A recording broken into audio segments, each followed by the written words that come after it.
attacked about the same time my room was broken into. I had to believe it was all connected somehow. But how and why? "Do you know if anything was stolen from your room?" I asked. "No. I was too out of it. I couldn't even stand up without feeling faint, much less check the room.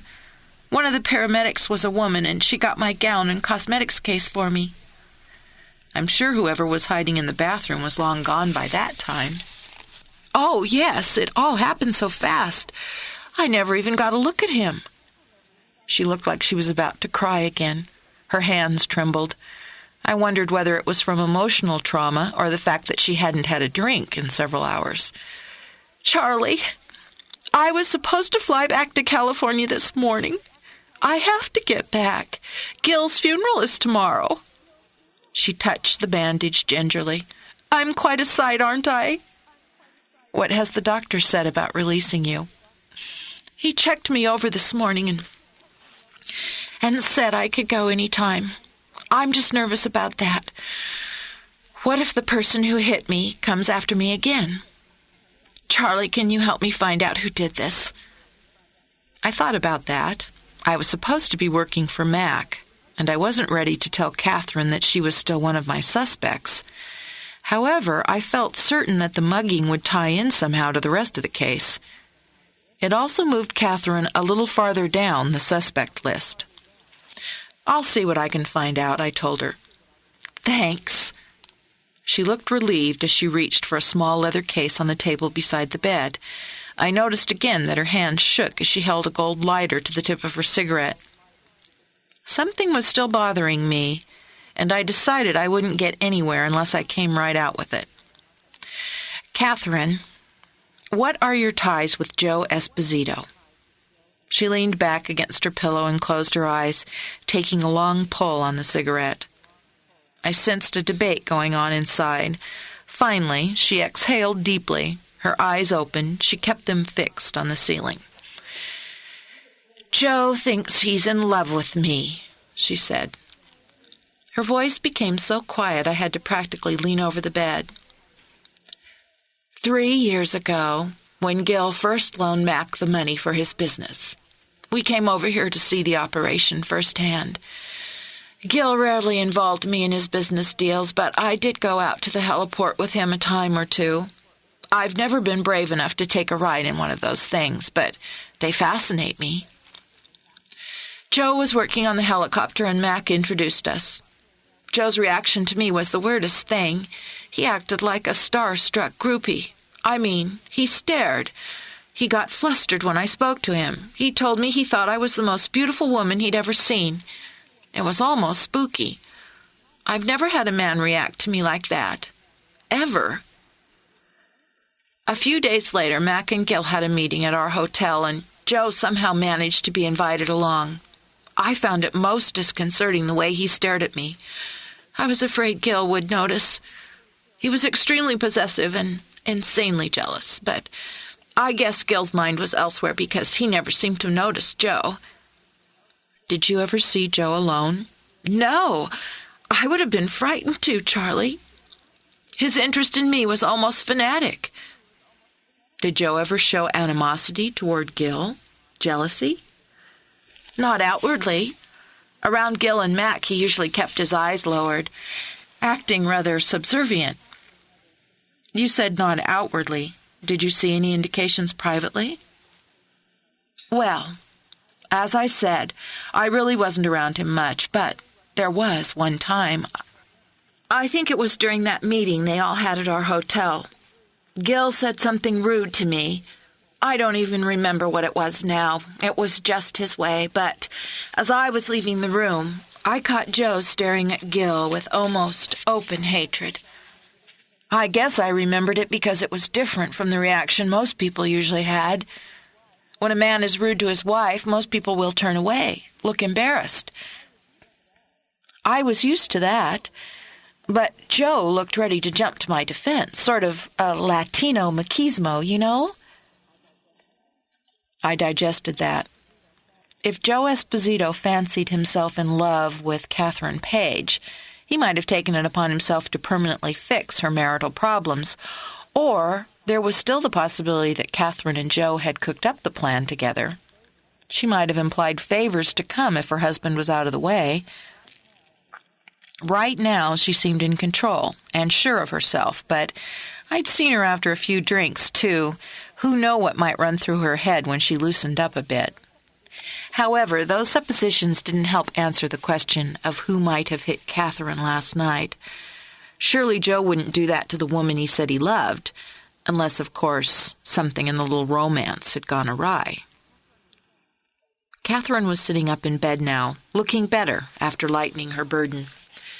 "Charlie, I need to get out of here. Could you help me get checked out and take me back to my hotel?"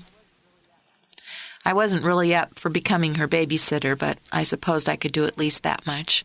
I told her to get dressed while I walked down the hall to the nurse's station to see about the paperwork.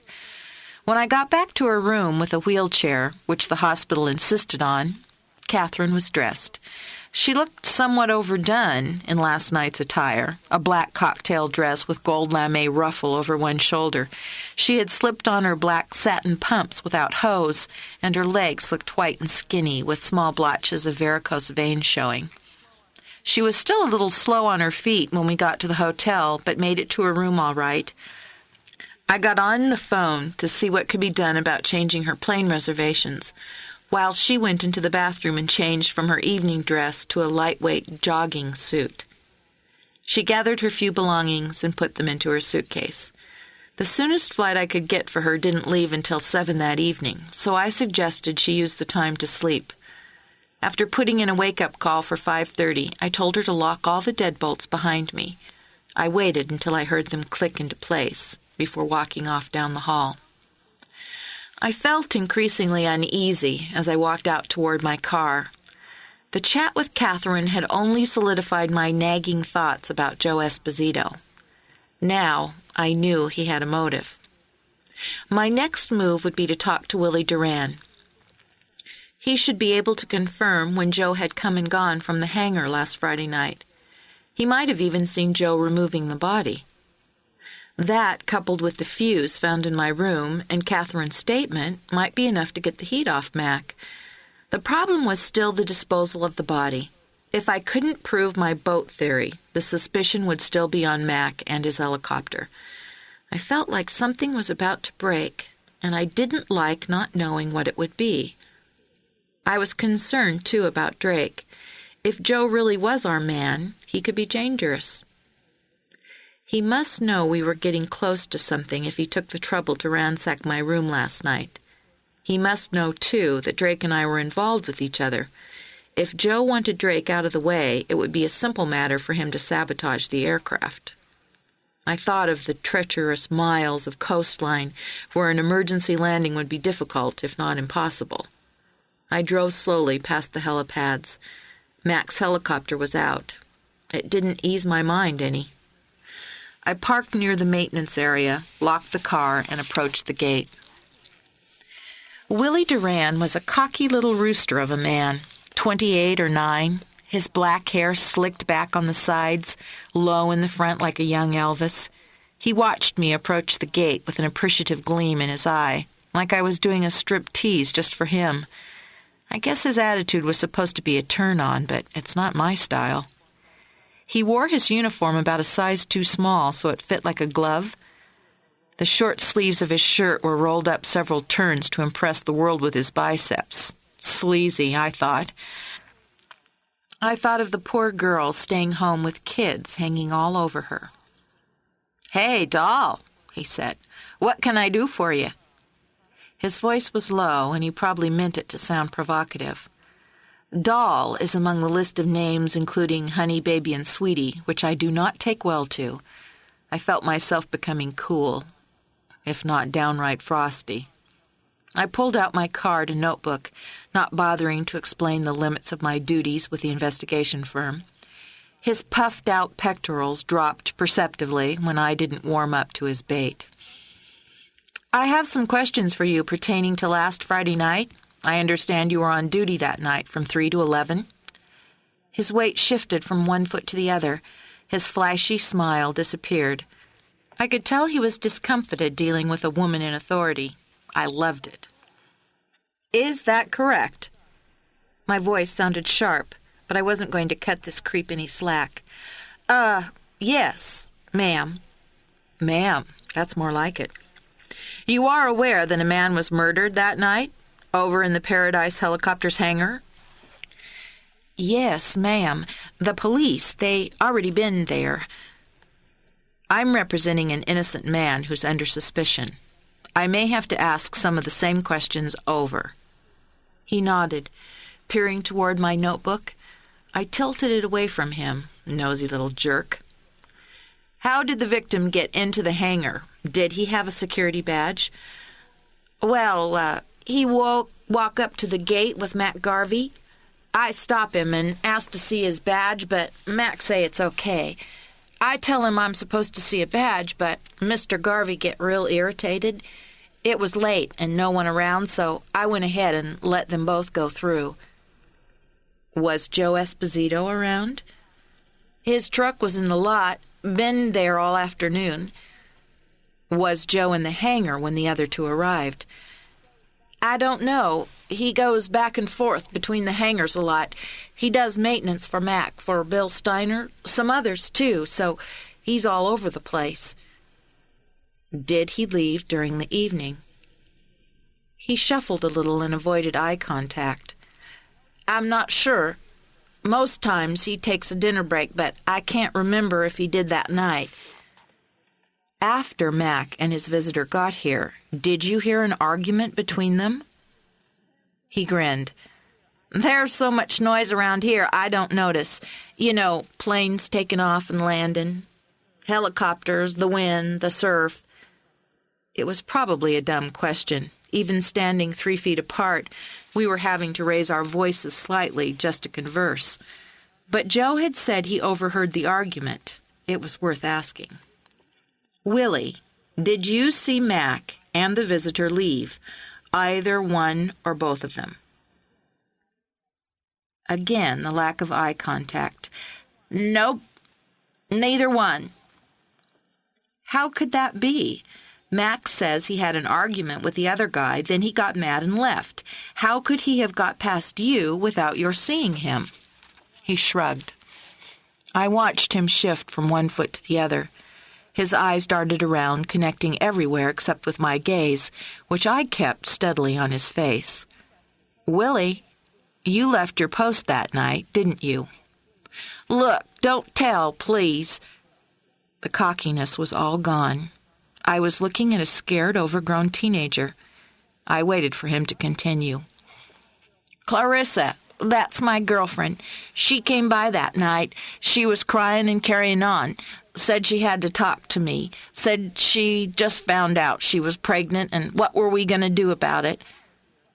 I had to get her out of here. I got a wife and kids at home, too, and I had to calm Clarissa down before she did something stupid."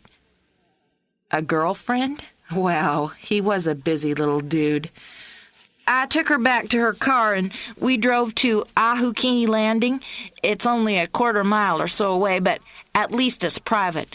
I was only gone maybe a half an hour." "Did you lock the gate when you left?"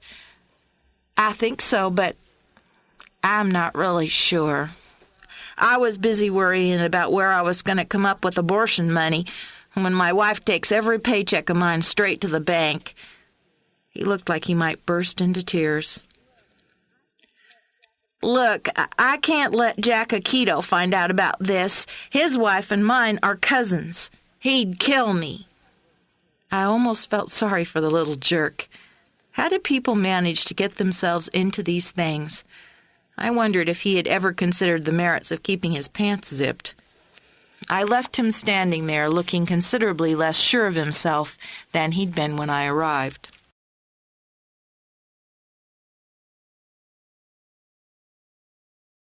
Chapter 16. Back in my car, I looked at my watch. It was still only 2 o'clock. Drake wouldn't be through with his last flight until around 5. A glance at the date told me that unless I changed my plans, I only had 2 more days here on the island. I really should buy some gifts to take back home. Besides, distancing myself from the case for a few hours might help snap something into perspective that was still missing. Willie had told me that Joe did maintenance for both Mack and Bill Steiner. Could Joe somehow be involved in their legal scrapping? And if he had a grudge against Mack, that would certainly be one way to fuel the fire. I wondered how I could find out more about the ongoing battle. I had started the car and put the gear shift in reverse when I heard the distinctive boom, boom, thud of a stereo behind me. Joe Esposito's top-heavy-looking red pickup truck was just pulling into the lot. He parked 2 spaces down from me and cut the engine. I backed out and headed back toward the road. As I drew even with his truck, I felt him watching me. When I looked out at him, he quickly averted his eyes. The little glass fuse down in my pants pocket rubbed against my leg. Joe walked past me without a backward glance. In my rearview mirror, I saw him present his security badge to Willie Duran and pass through the gate. Willie said something to Joe, and they both looked up at me. The Mack Garvey Bill Steiner question continued to nag at me. Here was one man who made no secret of the fact that he'd like to put Mack out of business. Seeing that Mack went off to jail would be a quick and inexpensive way to do it, a lot less expensive than a legal battle. I debated whether to try to track Steiner down and question him. Assuming I could, though, what would I ask him? Hey, Bill, ever think about killing some guy you don't know just to put one of your competitors out of business? Somehow I didn't think I'd get too far with that. The traffic light on Ahukini and Kuio took forever to turn green, but I finally got my chance. I was wandering, I had to admit, a little at a loss for what to do next, halfway looking for somewhere to buy a few tourist goodies. On my right, I suddenly noticed the newspaper office just ahead. On an impulse, I pulled into the parking area, almost getting rear-ended in the process. If they had copies of back issues, I might be able to find something out about Steiner's and Mack's lawsuit. Mack's file only presented one side of it. I wondered if the battle had ever made the local news. On the outside, the newspaper office looked about the same as any of the other small businesses on the island. Cinder block building with peeling paint, weeds growing up through the cracks in the parking lot. Inside, though, it was clean and well lit. 6 people worked at computer terminals. The girl at the front desk had skin the color of toffee and straight black hair that was so long I wondered how she avoided sitting on it. She showed me to the microfiche reader and demonstrated how to work it. I asked to see the issues from 1 to 2 years old. According to Mack's file, the lawsuit had started about a year ago. I hoped to find something immediately before that time that might have precipitated it. Steiner's name wasn't difficult to locate. He was obviously one of the more vocal helicopter operators on the island, frequently quoted on one issue or another. I went back 14 months and didn't find anything linking his name to Mack's. I kept looking. Another month or 2 passed with no mention of either name. When I came across Steiner's name, I stopped with a jolt.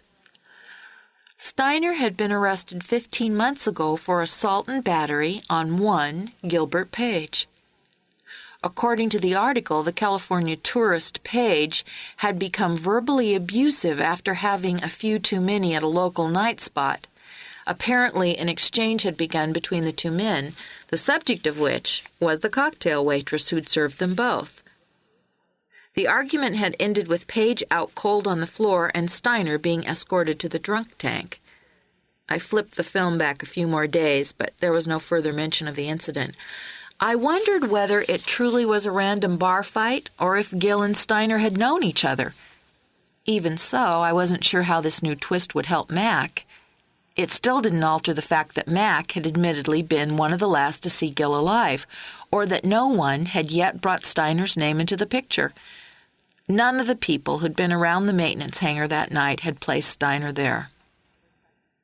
Once again, I considered tracking Steiner down and questioning him. Again, I couldn't seem to formulate questions that would make much sense. I switched off the microfiche reader and thanked the girl for her time. Back in my car, I debated where to go next. Without a better plan, I headed toward a little shopping area near the hotel to look for gifts for those back home. The various implications of the case roared around in my head, not solving anything, but not leaving me alone either. Finding a parking space at the small mini-mall of shops took about 10 minutes. 3 passes through the parking lot before someone vacated a spot. I took advantage of their leaving, cutting off a sports car full of college kids. Situated in the center courtyard around which the 20 or 30 shops held ranks, I located a cluster of payphones. I dialed Bill Steiner's helicopter company, realizing that he would probably be out on a flight. To my surprise, the receptionist put me right through to him. I briefly introduced myself and my purpose. "I ain't talking to no one who's working for Mack Garvey," his voice informed me harshly. "Talk to my lawyer." "Wait!" I paused to be sure he hadn't hung up. "I just wanted to ask a question or two, not about Mack." I rushed the words out. He didn't say anything, which I took as a go-ahead. "Did you know Gil Page before the night you got into the fight with him in the bar?" "Huh? Look, lady, I don't know what the hell you're talking about." "Never mind." I thanked him and hung up. I believed him, and I'd known the theory was far-fetched. My hand rested on the inert phone receiver, my eyes staring out at nothing for a full 3 minutes, until I realized that a woman was waiting to use the phone. "Sorry." I turned away. I spent the next hour at the crowded little tourist trap, stocking up on goodies to take home with me. Kona coffee for Mrs. Higgins, macadamia nut chocolates for Ron, although he certainly doesn't need them, ball caps for his 3 kids. I also picked up a dozen postcards. If I mailed them this afternoon, they'd probably arrive in New Mexico within a week after I did. I strolled through a couple of other shops in the little strip where I'd bought the treats, admiring the silks and hand-painted clothing, wondering whether I should get myself a little something, too. Halfway down the row, I paused before a window, staring, but not seeing. Holy shit, I thought. How blind could I have been? The mannequin in the window was wearing a lime green bikini with a matching jacket. That's what was missing from my room last night. I'd never returned Susan's jacket to her as I had intended, but it wasn't there after the break-in. I froze to the spot, my mind dancing. What was the connection? Susan didn't know I had the jacket, but Catherine did. She'd seen me take it from the pool. Although I hadn't said anything to her about it, she would have probably assumed it was mine. And what about Joe? If he had dropped the fuse from the maintenance hanger in my room, why did he take the jacket? What about his professed love for Catherine? If he thought he was protecting her, how did the jacket fit in? I had absent-mindedly watched Catherine pack her suitcase this morning. If the green jacket had been among her things, surely I would have noticed it. And how did Catherine's mugging tie in with the demolition of my room and the theft of the jacket? Oh, there were too many questions without answers, and it was beginning to make my head hurt. I headed back to the Westin. At the front desk, they informed me that Susan Turner had checked out early this morning. Catherine Page had not left yet. It was only 3:30. She had left her wake-up call for 5:30, so I assumed she would still be asleep. In my room, I sat down to write out a few postcards. My thoughts refused to settle down, though, and I ended up writing a few lines of banality on each. I did write a brief paragraph about Drake to Elsa Higgins. Within a few minutes, I had the postcards finished and was feeling restless. I thought about Steiner and the fact that he'd had at least one blow-up with Page, but would that provide motive for a murder almost a year and a half later? I doubted it. His apparent confusion when I'd mentioned Page's name made me believe that he didn't even remember the incident. Catherine's admission this morning that Joe was in love with her kept tugging at my attention. It certainly gave Joe a strong motive, especially if he got wind of the reaming out Gil had given Catherine over the phone that same evening. He said he'd overheard the discussion between Gil and Mack. I paced to the balcony. The fresh wind calmed me only slightly, and I turned back inside. Maybe Gil's phone conversation with Catherine had come to light. One by one, the puzzle pieces were beginning to come together. The answer was here, close.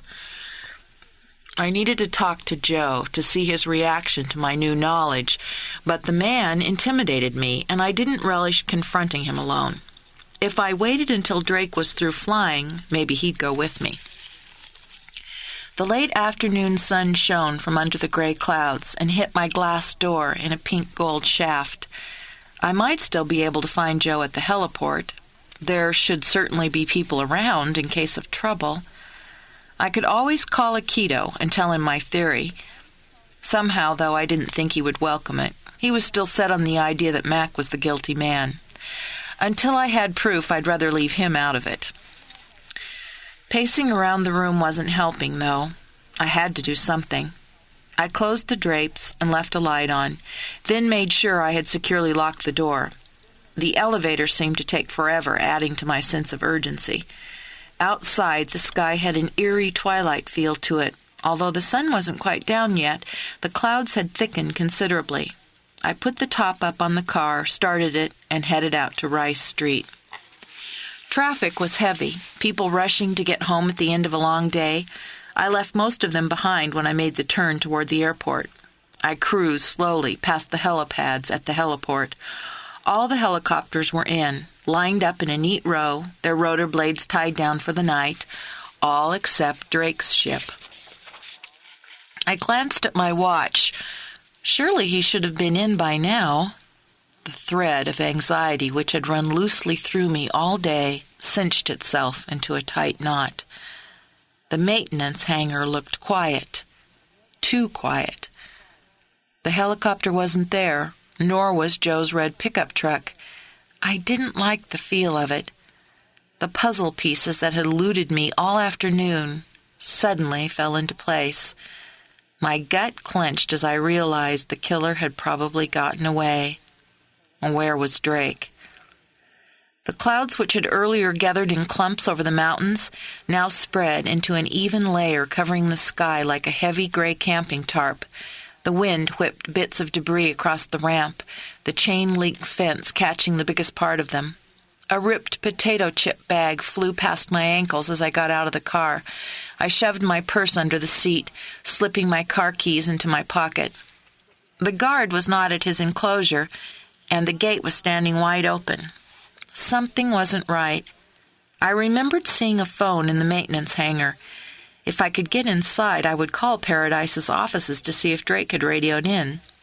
The walk-in door was closed, but as I got nearer, I noticed the big sliding doors stood open about a foot. I felt a splatter of rain as I approached them and heard thunder in the distance. Inside the hangar was dark, except for a single fluorescent fixture suspended over the workbench. My flat loafers made hollow sounds as I walked across the empty room, like a premonition of danger in a scary movie. The background music usually gets intense at that point. I tried to tiptoe, but the shoes only slipped off my heels, making more noise than ever. And what was I so jittery for? The telephone sat on the bench. It was so encrusted with greasy fingerprints I couldn't tell what color it had been originally. I looked down at my clothes. White had not been a good color choice. How many hours ago had I gotten dressed? I reached for the slimy receiver, bringing it near my face. Almost made me choke. Luckily, I remembered the phone number for Paradise. "Paradise Helicopters," Melanie answered. Did I imagine a high-pitched edge to her voice? "Melanie, it's Charlie. Is there anything wrong?" "Oh, hi, Charlie. I don't know. I can't raise Drake on the radio, and he's already 30 minutes late." "I'm at the maintenance hangar, and nobody is here. At least I can't see anyone. Is Mack around?" I found myself trying to sound normal, not wanting to let her edginess get to me. "No, he had a meeting with his attorney. He's been gone all afternoon." She sounded about ready to cry. "What's your normal procedure in a case like this?" I asked. My own voice sounded shaky to me, and I forced myself to slow down. No sense in both of us going into a panic. "I don't know. Nothing like this has ever happened before," she whined. Okay, Melanie, calm down. We have to think. Do you have a list of emergency phone numbers there somewhere? I heard a lot of paper crinkling noises before she answered. You mean like the FAA, the control tower, those kinds of numbers? That would be a good start, anyway. Also, why don't you try? Put the phone down. He's not coming back. The harsh voice behind me made me jump, sending my heart crashing loudly into my rib cage. I carefully lowered the receiver, placing it on its cradle at an angle so I wouldn't break the connection. I prayed that ditzy Melanie would have enough smarts to realize I was in trouble. I turned slowly, shielding the telephone with my body. Susan stood about 10 feet from me, gripping a wrench almost the size of Delaware. She was wearing her green jacket. Susan. She hadn't left the island after all. I wasn't sure whether I felt relieved or terrified. Why, until a few minutes ago, hadn't I seriously considered her as a suspect? Because she had seemed so broken up over Gil's death? Because her alibi had checked out? Why isn't Drake coming back, Susan? I raised my voice slightly, hoping Melanie would be getting all this. Sugar in the gas tank, she answered. I had to get rid of him. She laughed derisively at me. You, Miss Smart-Ass Detective, you don't know anything. Your flyboy lover was closer to figuring it out than you were. That stung, especially since I didn't know what the heck she was talking about. I wasn't about to give her the satisfaction of asking, so I let her continue. I was almost out of here twice now, and didn't make it because that creep screwed it up. The day after I killed Gil, I planned on getting out right away. I figured no one would find his body where I left it. Then Drake changed his flight pattern, and the whole mess came to light. I was really pissed when the cops wouldn't let me leave. I hung around here for days for questions, being as cool as I could about it, until I finally got my chance this morning. I'm booked on the first flight out, and I'm loading my stuff into the car when your lover comes out of the parking lot. I couldn't believe it. His truck was parked right next to me. I could tell, the minute he said hello, that something went off in his head. He stared at my rental car, and I knew he'd made the connection. If Gil drove the rental car out to the hangar to meet Mack on Friday night, how did the car get back to the hotel parking lot Saturday morning for me to use? He didn't say anything, but I knew he knew. So why didn't you head straight for the airport this morning and beat it out of here? And be hauled back here the next minute he told his story? No way.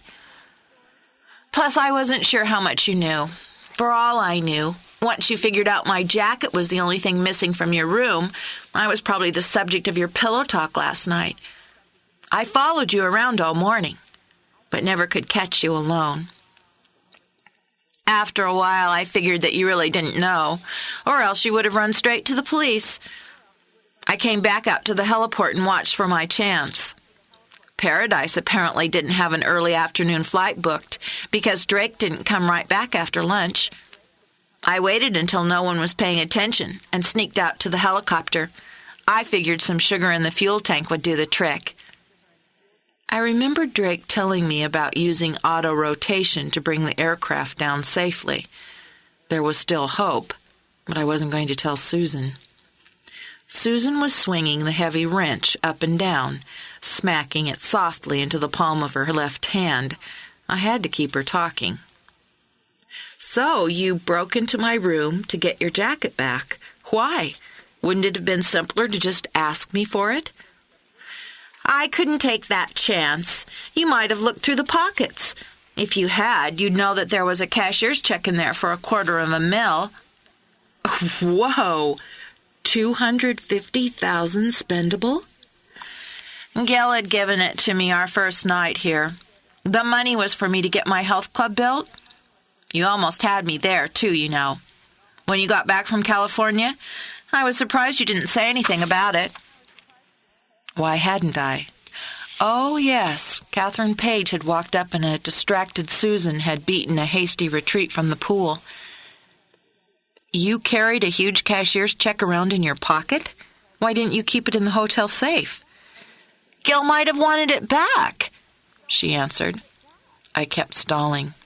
You could have mailed it back to California. I don't know, FedEx or something? She shifted from one foot to the other, a tiny crease of uncertainty appearing between her brows. It didn't matter at this point anyway. I just needed to keep her talking. So, if you had the money, why did you have to kill Gil? To keep it. Remember, I told you he and Catherine had argued terribly over the phone? Well, toward the end of that fight, I heard him tell her that he would get the money for Jason's race car from another source. I knew that other source was either Mack Garvey or me. It made me so mad to hear him give in to Catherine like that. I told myself he wouldn't get the money back from me. So you went with him to the hangar? Yeah. I offered to ride out there with him to kind of calm him down after the fight with Catherine. He thought I was being considerate. But the hotel verified that you ordered a movie in your room. All you have to do with those pay-per-view movies is turn on the TV set to the right channel. They automatically bill you for the movie. So as Gil and I were leaving, I switched on the TV and hung out the Do Not Disturb sign. I told him I wanted it to look like we were in case the maid came around. We'd parked near one of the hotel side entrances, so we didn't walk out through the lobby. No one saw us leave, and no one saw me return 2 hours later. So you came to the hangar with him and waited for your chance. We drove up and parked. I told Gil I'd wait for him in the car.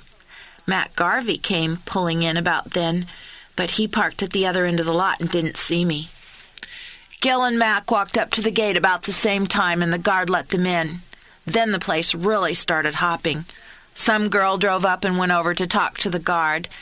I couldn't hear what they were saying, but she looked real upset. And he finally steered her back to her car, and the two of them drove off.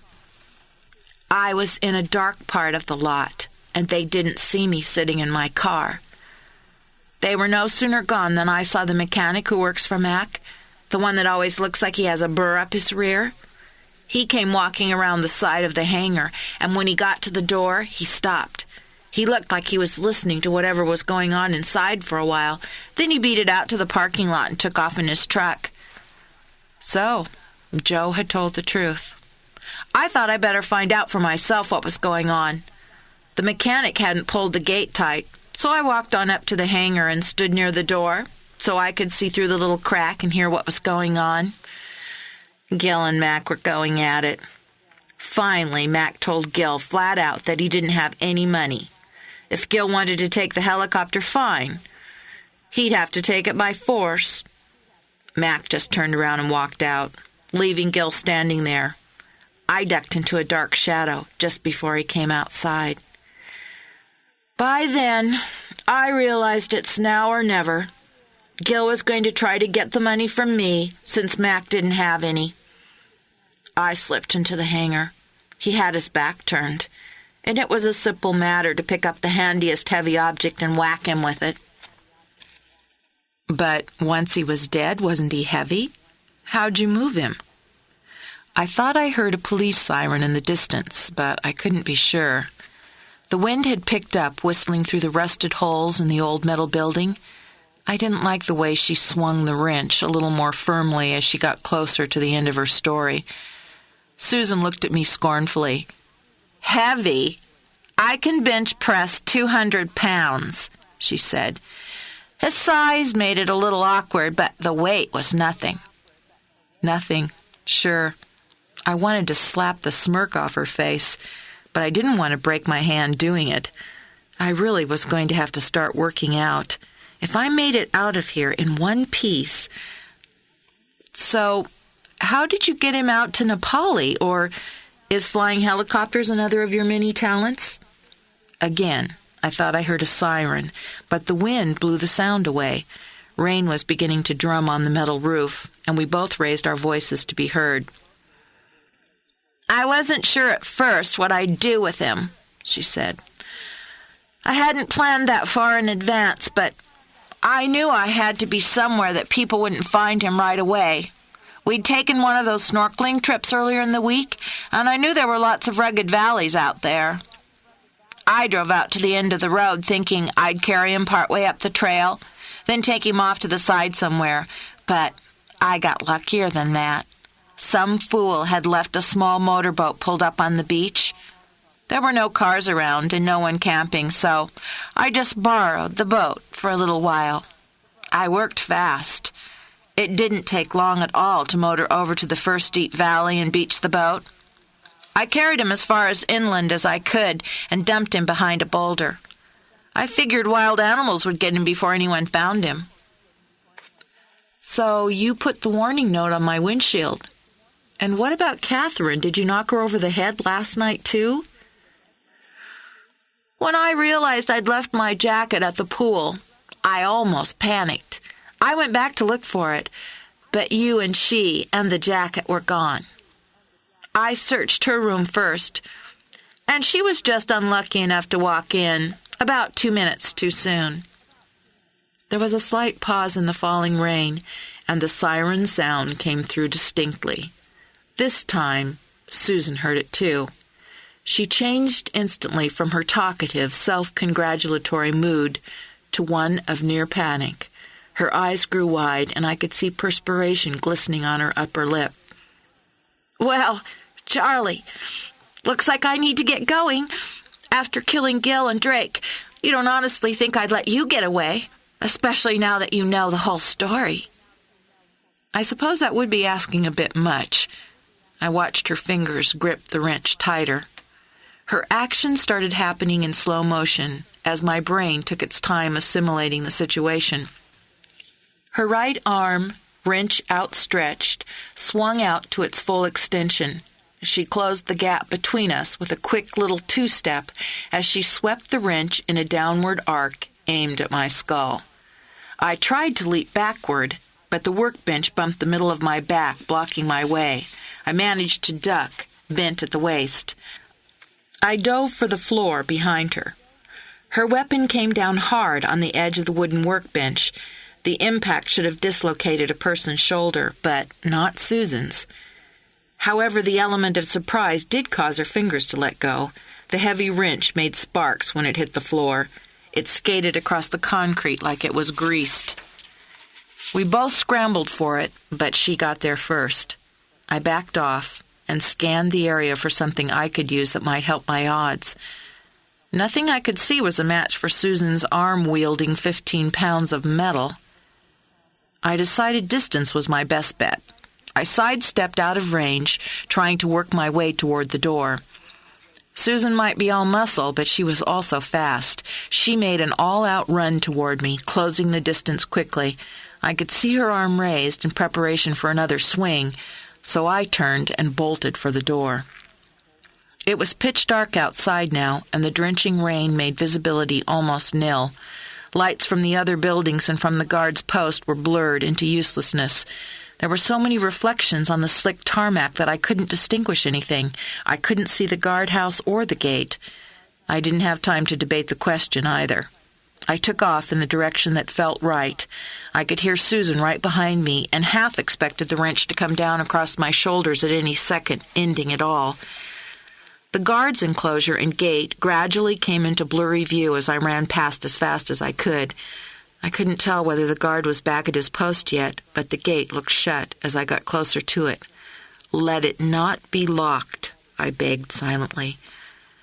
Water ran down my face, and a strand of wet hair glued itself across my left eye. I wanted to brush it aside, but didn't dare lose my concentration that long. As I reached for the gate knob, I thought I saw a flash of welcome blue police light somewhere beyond the parking lot. It came too late, though. Susan caught up with me as I pulled the gate open. She didn't take the time to aim well, or she would have killed me. As it was, I felt a bone-jarring blow to the side of my head. The light-reflecting raindrops got brighter as my legs went rubbery.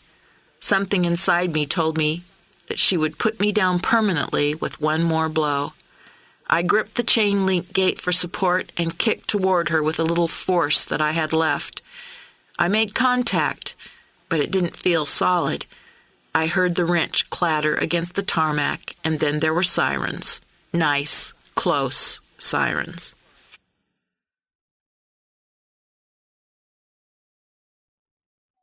Chapter 17.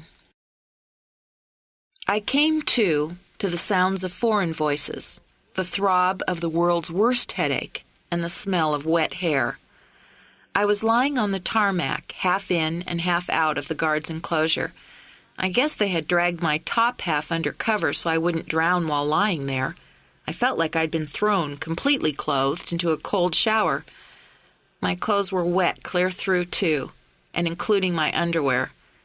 My hair clung to the side of my face, exacerbating the pain from my wound. I wanted to curl up and go to sleep, warm and dry, for a few days. Mostly, I would settle for being dry. No one seemed to be paying particular attention to me as I dragged myself to a sitting position. Every part of me was cold and stiff, and I wondered how long I'd been there. I held my head steady with both hands as I tried to assess the situation. Warm liquid ran down my neck, right behind my ear. When my fingers came away sticky, I realized it was blood. I pressed the heel of my hand against the spot. A wave of dizziness swept over me. I lowered my head between my knees while trying to keep pressure on the wound. I tried to remember everything I knew about head injuries, but found I was having trouble remembering where I was. After a minute, I gave it up. Blue patrol car lights filled the air. They hurt my eyes, but there was nowhere I could turn to avoid them. Water-covered surfaces bounced the lights everywhere. 2 officers were leading Susan, handcuffed, toward one of the cars. Fuzzy radio transmissions blurred the voices around me until I could no longer tell how many were speaking or what they were saying. Finally, an officer approached me. "I don't know if you should be sitting up," he said gently. "We've called an ambulance for you." "It's okay." My words sounded slurred even to me. "Where's the helicopter?" He looked like he didn't understand me at first. "Oh, the helicopter that was reported missing." I nodded once. Pain, hot as an electric shock, shot into my head. My stomach lurched. "They found it," he said. "I hear it's going to need some serious work, but the pilot and passengers are all okay. They're bringing them in from Waimea now." The ambulance attendants approached and noticed the blood on my hand. The bleeding had pretty much stopped, but they applied a pressure bandage just to be sure. I didn't want them to put me on a stretcher, but I had to admit that being wrapped in a blanket felt wonderful. I found myself getting the shakes. It's time like this I want my mommy. I let myself doze off once the ambulance started moving. At the hospital, I let them do whatever they wanted. I lay submissively while various people shone lights into my eyes, ears, nose, and throat, and x-rayed my head from several angles. The doctor was a soft-spoken Japanese man with close-cropped hair, gold wire-rimmed glasses, and warm hands. "You're a lucky girl," he said, after tying off the last of the sutures. "Nothing's broken, amazingly. If she'd gotten a better swing at you, well, it could have been serious." "Yeah, like dead." "I'd like to keep you overnight for observation," he continued, "but I don't want you going to sleep for a few hours yet. I know your greatest wish right now is probably for a nice long nap, but with a head injury, we want to see you up and around a bit first." "I can't see much point in staying in the hospital if I can't go to sleep. I'd rather go back to my room where at least I'll have a comfortable bed and a nice change of clothes." "Not unless you have someone to keep an eye on you through the night. You'll need to be wakened every few hours to make sure you are coherent." "I'll do it." Drake's voice came from the doorway. He came to my bedside and hugged me gently. Raising my head from the pillow sent another jolt through my skull. "Drake, you don't have to do that," I protested. "I'm used to taking care of myself. I can set an alarm clock." "No way." He motioned the doctor out into the hall, where they conferred. I wanted to be irritated that they were talking about me as though I were a child, but, frankly, I was just too tired. I felt my eyes slipping shut. Okay, maybe I could let myself be pampered just this once. "Charlie, wake up, hon." Drake's voice spoke softly near my ear. I mumbled something blurry, realizing I'd drifted off to sleep in the hospital bed. "The doctor says I can take you home," he continued, "unless you'd rather be admitted for the night here." "No, no!" I raised up on one elbow. The pain was slightly less excruciating than it had been earlier. "Definitely not here." My clothes were still laying in a soggy puddle in the corner of the room, so the nurse suggested that I wear the hospital gown and robe. Drake gathered my few possessions and guided my hand toward the release form. My fingers didn't cooperate very well, but I did manage a shaky signature. "Your place or mine?" he asked once we were in his truck. "I need some clean clothes." My voice and my thoughts were becoming a little clearer. "Drake!" He answered, starting the truck and backing out of the parking slot. "Did you really figure out this morning that Susan was the killer?" "What?" "She told me you saw her in the hotel parking lot this morning, and that you looked right at her and at her rental car, and that you knew she killed Gil." "Well," he chuckled, "she gives me a lot more credit than I deserve. I noticed her this morning, but the only reason I stared at the car was because it was exactly like your rental. It took me a minute to realize she wasn't getting into your car." I reached out to squeeze his forearm. "Thanks," I mumbled. Then I drifted off to sleep again. Chapter 18. I'm settling into my window seat for my fourth crossing of this same 2,000 miles of ocean in the past 10 days. The 14 stitches at the base of my skull are neatly hidden now by my hair, but my head is throbbing slightly. I'm about ready to pop one of my painkillers and drowse the night away. The vacation was a good one. Interesting, if not restful. Eventful, if not relaxing. Drake cushioned my last 2 days by taking me home with him and providing a hot shower, fresh clothes, and homemade soup. He even brought me a box of chocolates and kissed me goodbye at the airport. All the stuff women find romantic and men rarely provide. Drake Langston is a unique man. I find myself thinking about him now. As the plane is pushed back from the jetway, I can see his silhouette against the backlit windows. One hand is raised, tentatively it seems. If I could see his facial features, I imagine there would be a wistfulness around the eyes. Last night we talked. Personal stuff, plans. I tried to keep the mood light to avoid making this whole encounter take on more significance than it should. Drake wanted so much to fall in love with me, and I must admit the idea was tempting.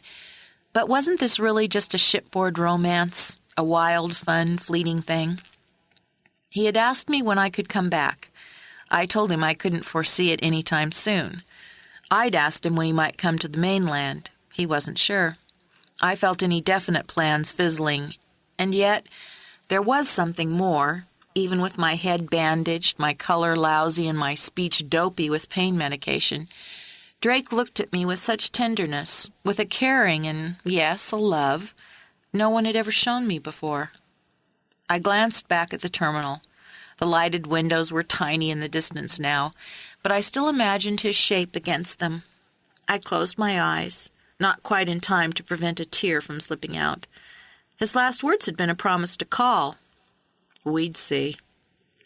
Home awaits me, the city, the traffic, my dog Rusty, my brother Ron, and the agency, my work, the routine. I'm promising myself that I'll start working out, but I know it's probably just another broken resolution. This concludes Vacations Can Be Murder by Connie Shelton. From Books in Motion in Spokane, Washington, this is Linda Evans. Thanks for listening.